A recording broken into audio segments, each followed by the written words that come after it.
Salut à tous, j'espère que vous allez bien. Vidéo très importante aujourd'hui, c'est la première de l'année 2021 et je vais vous donner mes prédictions et mes meilleurs conseils en immobilier pour que vous puissiez réussir cette année. Après une année 2020 qui a été très particulière pour tout le monde, il est temps de faire en sorte que 2021 soit votre meilleure année.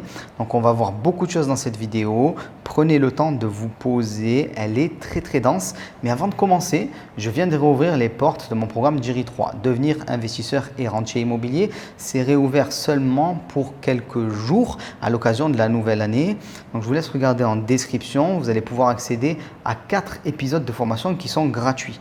Donc ces épisodes-là, c'est environ 1 heure de formation gratuite par épisode et vous allez venir dans mes biens immobiliers, je crois que je vous en montre plus d'une dizaine, dans des biens immobiliers de personnes qui ont suivi mes programmes et qui ont réussi. Je vous expliquer aussi des coulisses des financements bancaires avec la Banque Centrale Européenne, comment créer de l'argent à volonté. Alors quand je dis ça, les gens me disent « mais Romain, tu es complètement fou ». Je vous explique les mécanismes en fait de création d'argent par la Banque Centrale Européenne qui aujourd'hui fait marcher la planche à billets, j'ai envie de dire, pour le plus grand bonheur des investisseurs immobiliers et beaucoup d'autres choses, tous les modes d'exploitation passés au crible. Je vous laisse regarder en dessous et on commence cette vidéo, mes conseils et prédictions pour 2021.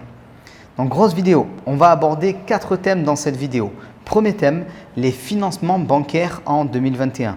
On va parler de la fracture sociale dans l'accès au crédit, qui va avoir accès au crédit ou pas, de la frilosité bancaire. Les banquiers ont peur de vous. Je vais vous dire ce qu'il faut faire pour qu'ils arrêtent d'avoir peur de vous. Il y a un paradoxe entre le banquier de terrain qui aimait bien prêter, mais voilà, sa hiérarchie, on va dire, qui lui conseille de ne plus prêter à tout le monde aujourd'hui. On va voir aussi vers où vont les taux de l'immobilier, comment continuer à se faire financer en 2021 parce que l'immobilier, comme j'aime bien le dire, c'est gratuit quand on sait faire les choses correctement. Alors je sais que cette affirmation, elle peut paraître folle et ainsi de suite, mais je vais la détailler bien sûr.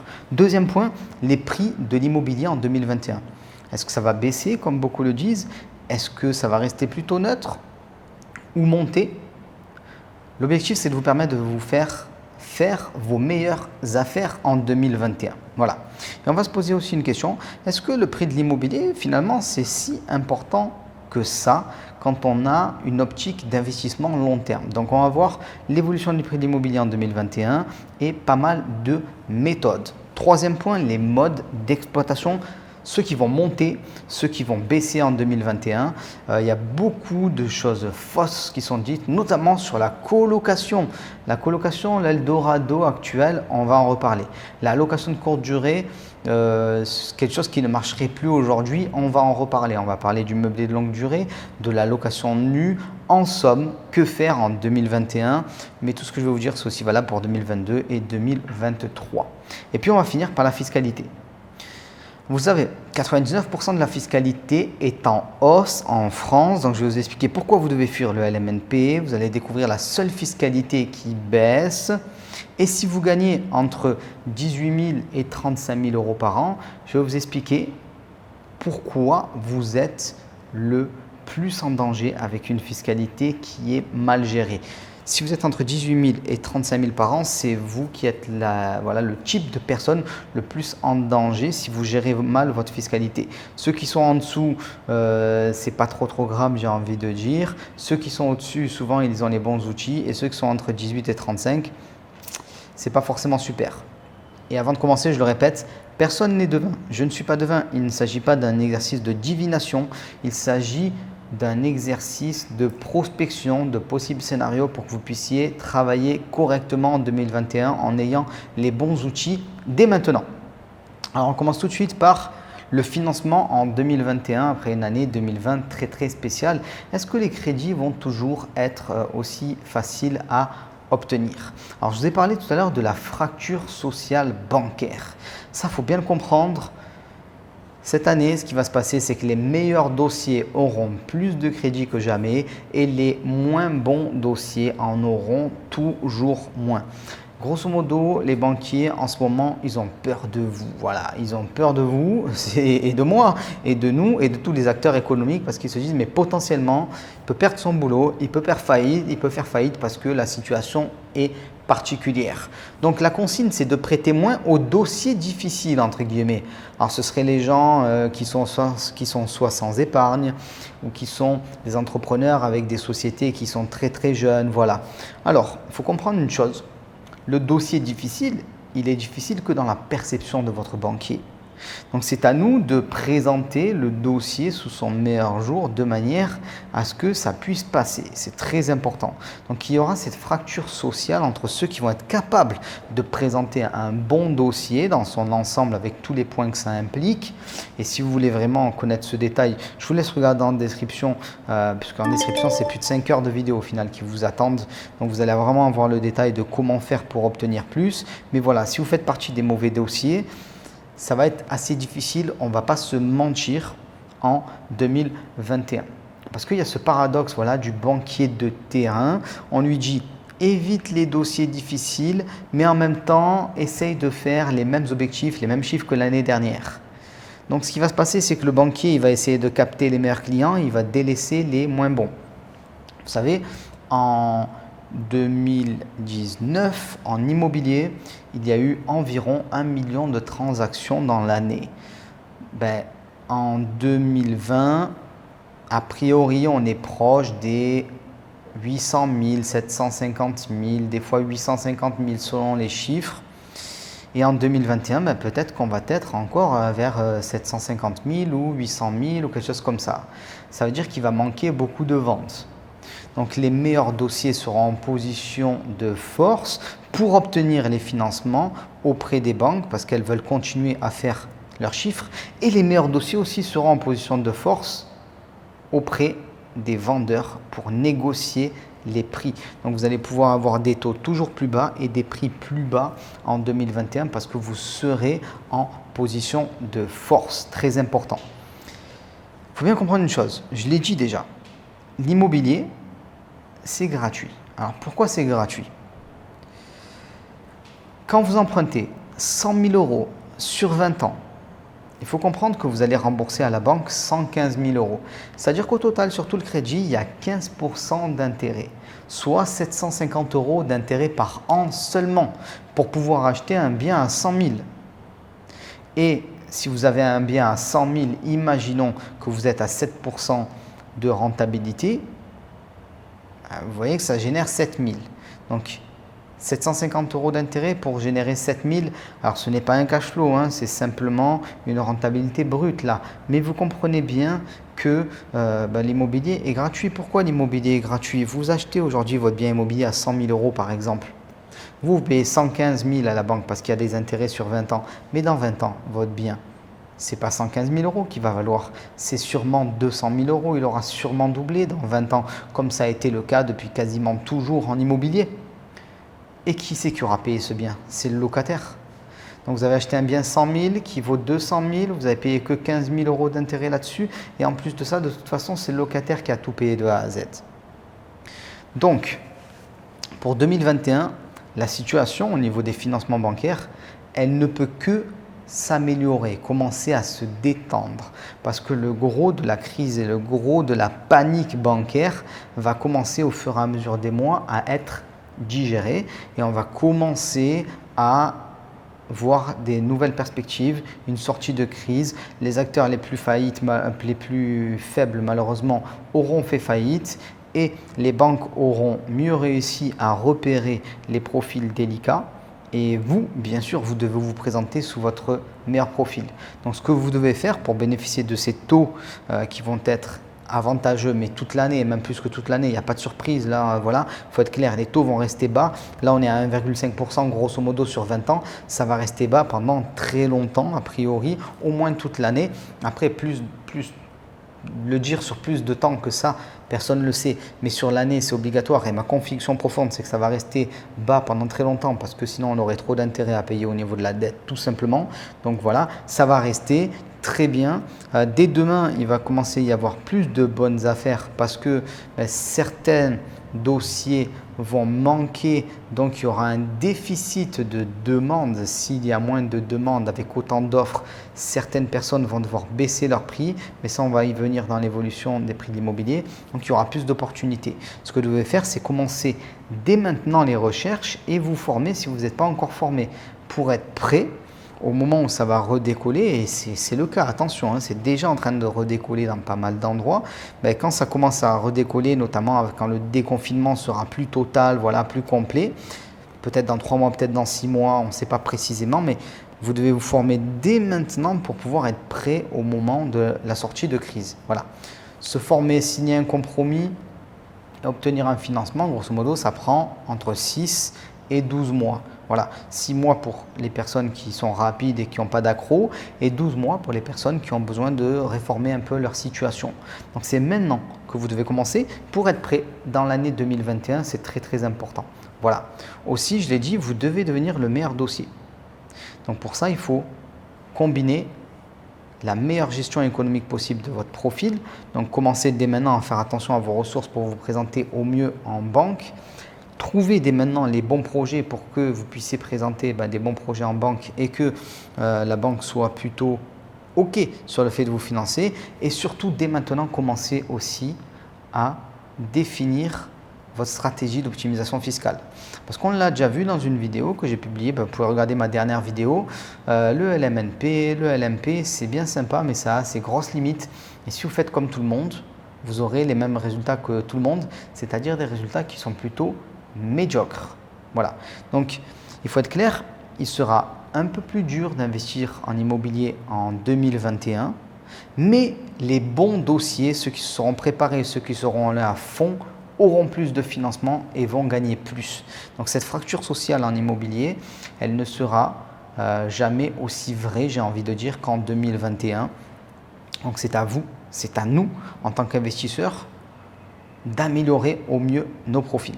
Donc maintenant, on va passer à la deuxième partie de cette vidéo, les prix de l'immobilier en 2021. Est-ce que ça va monter? Est-ce que ça va baisser? Est-ce que ça va se stabiliser? J'ai parlé un peu de baisse tout à l'heure et de multiplication des opportunités. Alors, avant de parler de ça, pas de stress inutile s'il vous plaît. Voilà, très important. L'immobilier ne se retourne pas du jour au lendemain. Ce n'est pas comme la bourse, il n'y a pas de 40% en moins en un mois. Et si jamais il devait y avoir un retournement. Là, pour l'instant, on finit l'année 2020, on commence au début 2021.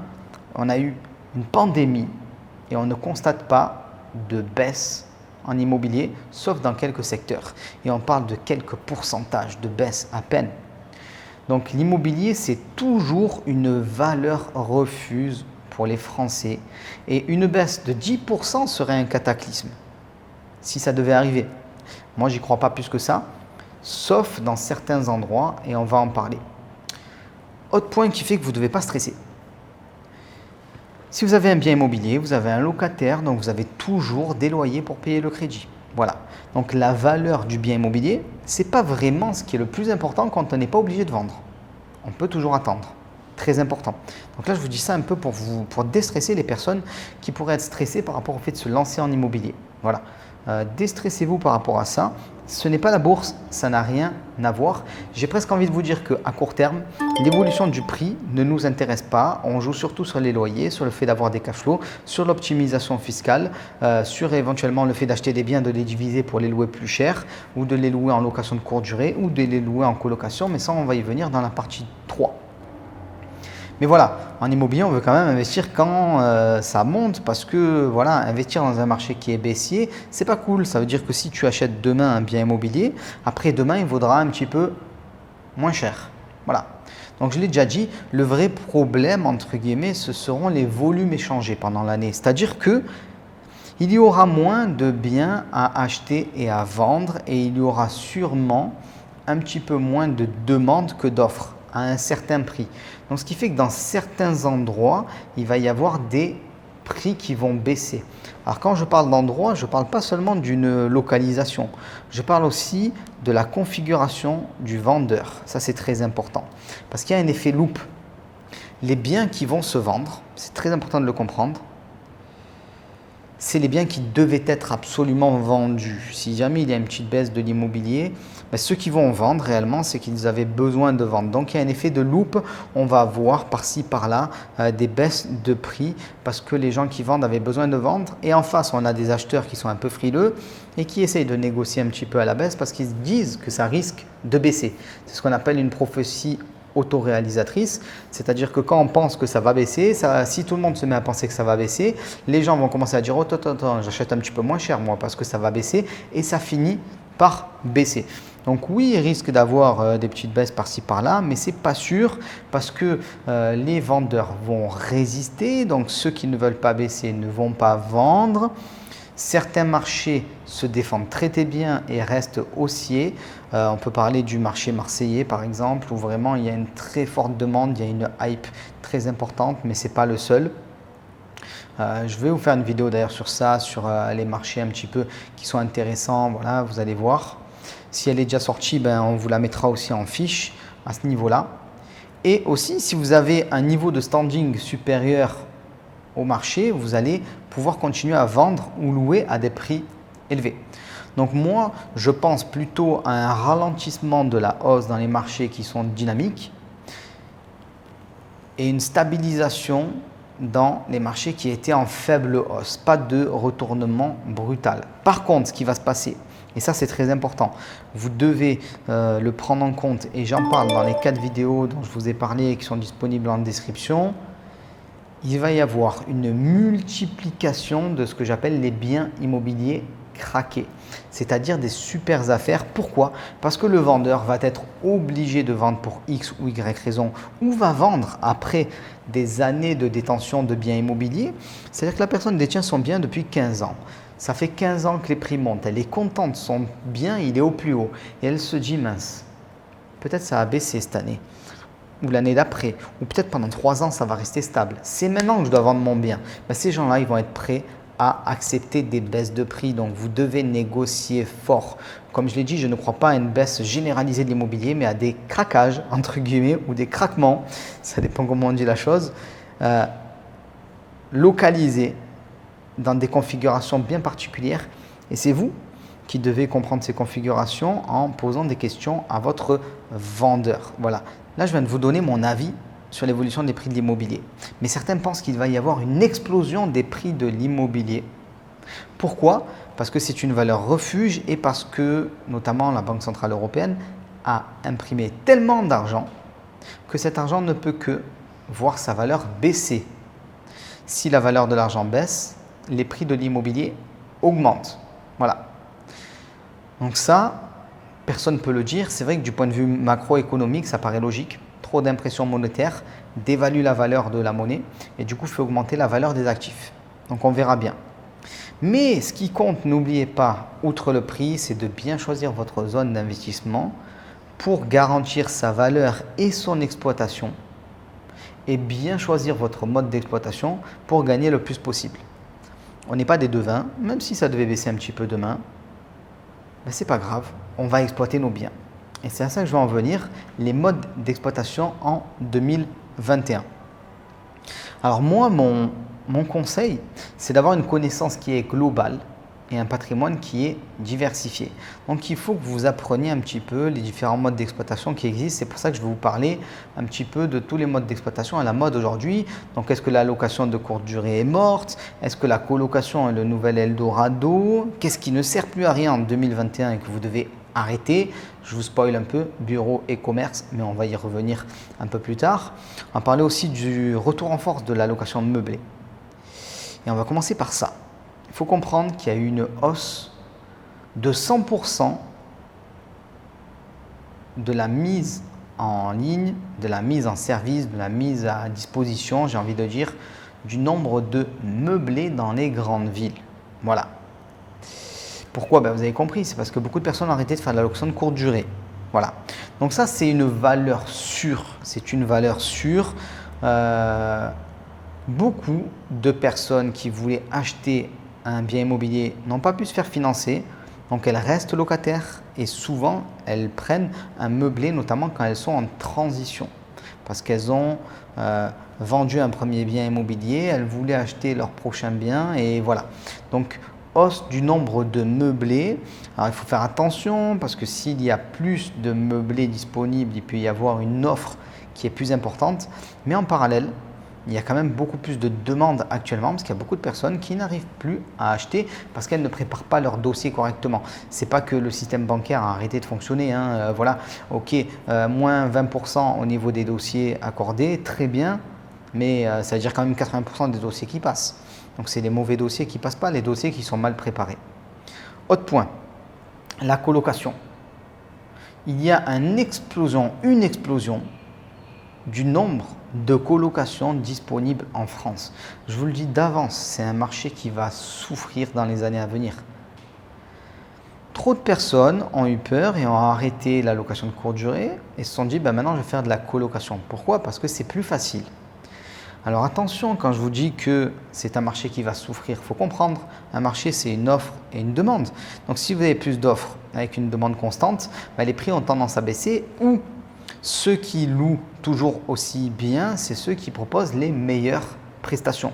Donc attention, je ne suis pas en train de dire que la colocation n'est plus une valeur refuge, mais justement, ça va devenir quelque chose de beaucoup plus massif et donc c'est à vous de trouver les meilleures affaires à exploiter et de préparer des colocations qui sont adaptées à votre marché. Je vois trop de gens faire n'importe quoi, à créer des chambres de 9 mètres carrés par exemple dans des marchés où ce n'est pas du tout un standard. Eux, ils vont souffrir parce qu'il va y avoir de plus en plus de colocations et du coup, quand les locataires auront plus de choix, ils choisiront les meilleurs biens, tout simplement. C'est logique, il n'y a pas de doute à ce niveau-là. Ensuite, on va parler de la location de courte durée. Une location de courte durée qui a beaucoup souffert en 2020, il faut être clair. Moi-même, j'ai enregistré une baisse de mes recettes de 40%. Alors attention, c'est ça qu'il faut comprendre. La location de courte durée ne s'est pas effondrée. Même si j'ai 40% de recettes en moins, ça paye quand même mes crédits, je suis toujours en cash flow positif. Certes, minime, mais pendant des années, j'ai fait des x3, x4 par rapport à des locations classiques. Ce n'est pas un problème d'avoir une année difficile et ça va repartir. Pourquoi ça va repartir? Et moi, je vous le dis, je vous donne la prédiction et on verra si c'est juste ou pas. La location de courte durée va être un Eldorado dans peu de temps et va redevenir un Eldorado. J'ai même envie de vous dire qu'on va revenir à l'époque peut-être de 2016-2017. Pourquoi? Parce que il semblerait que 40% des locations de courte durée ont été enlevées du marché. En gros, le marché il a été divisé par 2. Mais quand le tourisme va revenir, quand les gens vont recommencer à bouger, quand les entreprises, ainsi de suite, vont reprendre, il y aura le même volume qu'avant et il va manquer beaucoup de logements. Donc ça veut dire quoi? Ça veut dire que les prix vont monter parce qu'il y aura beaucoup plus de demandes, en fait, tout simplement. Comme en 2020, l'été 2020 a été extraordinaire pour les locations de courte durée parce que beaucoup de personnes avaient arrêté la location de courte durée entre mars et juin parce qu'elles ont eu le Covid, effectivement, qui a fait que elles ont eu des chiffres d'affaires déplorables. Mais on s'est rattrapé pendant l'été, alors pas en totalité, je vous ai dit que j'ai perdu environ 40%, peut-être un peu moins, peut-être 30%, là on finit l'année, je n'ai pas fait tous les calculs, mais quand même une perte qui n'est pas négligeable, mais je suis toujours en bénéfice. Donc vous allez voir que la location de courte durée va exploser cette année, elle va reprendre sa place. Et pourquoi je vous dis ça? C'est parce que ce sont des marchés. Quand beaucoup de personnes vont sur la colocation et abandonnent la location de courte durée, on voit que d'un coup, dans le marché de la location de courte durée, il y a plus de demandes que d'offres. Et si tout le monde va vers la colocation, qu'est-ce qui se passe? Plus d'offres que de demandes. Donc, baisse des prix, tout simplement. Donc ça, ce sont des notions de marché. J'en parle dans les vidéos gratuites auxquelles vous pouvez accéder en description. C'est très important, il faut avoir ça en tête. C'est-à-dire que dès que la pandémie est arrivée et que j'ai vu toutes ces personnes qui commençaient à arrêter la location de courte durée, je savais que j'allais me rattraper plus tard. Et pour moi, je dis que c'est un nouvel Eldorado parce que je sais qu'il y a des gens qui sont vaccinés durablement contre la location de courte durée parce que elles vont garder en tête une mauvaise année et elles vont se dire « Oh non, mais j'en fais plus, blablabla ». Et c'est tant mieux pour nous qui allons continuer à en faire. Donc, je vous engage à avoir un patrimoine qui est diversifié, de la location de courte durée, de la colocation, de la location nue, de la location meublée. Moi, j'ai une diversification à ce niveau-là, aussi avec du commerce, Alors, du commerce loué à des associations, c'est particulier, ce n'est pas du commerce classique si on veut, mais ce sont des locaux commerciaux, voilà. Donc, il faut vous diversifier. Et maintenant, on va venir sur les bureaux et les commerces. Bon, pour moi, le télétravail va tuer tranquillement le marché des bureaux. Voilà. Sauf éventuellement le coworking quand il sera possible à nouveau de rencontrer de croiser des personnes dans des couloirs sans mettre de masque et de pouvoir travailler ensemble. Donc déjà les bureaux classiques, ça va se faire tuer tout doucement. Télétravail, il faut comprendre que quand vous avez 5 jours de travail, si vous avez juste une journée de télétravail, ben, ça fait moins de monde dans les bureaux. Donc voilà, tout simplement. Mais ça fait aussi moins de monde dans les rues. Et le commerce qui était en bas, si vous lui enlevez un jour sur 5, ça fait 20% de son chiffre d'affaires en moins. Si vous avez une sandwicherie en bas, peu importe, voilà, un restaurant, et que ce restaurant à midi, il vit avec les gens qui viennent au bureau, mais il va souffrir. Donc les bureaux vont faire souffrir les commerces qui sont au pied. Et aussi, étant donné qu'aujourd'hui, on ne sait pas trop vers où on va par rapport au Covid, même si on peut quand même raisonnablement penser que voilà, on est plutôt dans une amélioration, c'est plutôt positif, mais les commerces, pour l'instant, je vous conseille d'oublier parce qu'il n'y a pas assez de visibilité. Voilà. Sauf si vous êtes un vrai pro de l'immobilier, vous êtes très très motivé, c'est maintenant que vous allez faire des grosses affaires. Quand vous allez récupérer des commerces, voilà, des murs à des prix qui sont fracassés parce qu'aujourd'hui ils sont inlouables. Donc soit vous êtes un investisseur débutant et vous passez votre tour parce que vous n'êtes pas encore dans le marché, soit vous êtes déjà pas mal, vous avez une bonne assise financière et vous pouvez foncer éventuellement sur les commerces, mais en choisissant que des commerces numéro 1. Il faut comprendre voilà, que les modes d'exploitation sont régis en fait par la loi des marchés tout simplement. Ça vient en fonction de l'offre, de la demande et aussi des modes parce que beaucoup d'investisseurs immobiliers d'aujourd'hui sont des personnes qui rentrent sur le marché parce qu'elles se sont formées voilà, via YouTube, via Internet, ainsi de suite, mais ce sont encore des néo-investisseurs et donc ils suivent beaucoup les modes. Et il faut faire très attention à ces effets des modes et notamment la colocation qui clairement va prendre un petit coup dans l'aile si ce n'est pas géré correctement. Ce qu'on va faire maintenant, c'est qu'on va attaquer la 4e partie de cette vidéo avec la fiscalité en 2021. Bon, moi je pense qu'il va y avoir des augmentations d'impôts, mais de manière vicieuse. Voilà, comme ça a été le cas jusqu'à présent. Par exemple, si je vous dis que les impôts ont augmenté sur le meublé, vous allez me dire, Romain, hein, t'es fou, il n'y a pas eu d'augmentation. Si, parce que le LMNP, il a été détricoté et maintenant on passe très rapidement en LMP. Aujourd'hui, si tu as 23 000 € de recettes par an et que les locations meublées dépasse tous tes autres revenus, c'est-à-dire qu'en fait tu as plus de 50% de tes revenus qui viennent du meublé, tu passes en LMP. Et en LMP, tu as beaucoup plus d'impôts, notamment la sécurité sociale des indépendants à payer. Donc c'est une augmentation de l'imposition voilà, qui est claire, nette et précis. Alors attention, cette augmentation de l'imposition, elle est due à une décision de justice. Donc, ce n'est pas lié au gouvernement. Voilà. Donc, il n'y a pas d'ambiguïté à ce niveau-là. Mais c'est quand même une augmentation de l'imposition. Et on a bien vu, j'en ai parlé dans une vidéo précédente, la CSG-CRDS, elle est passée de 0,5% à 17,2%.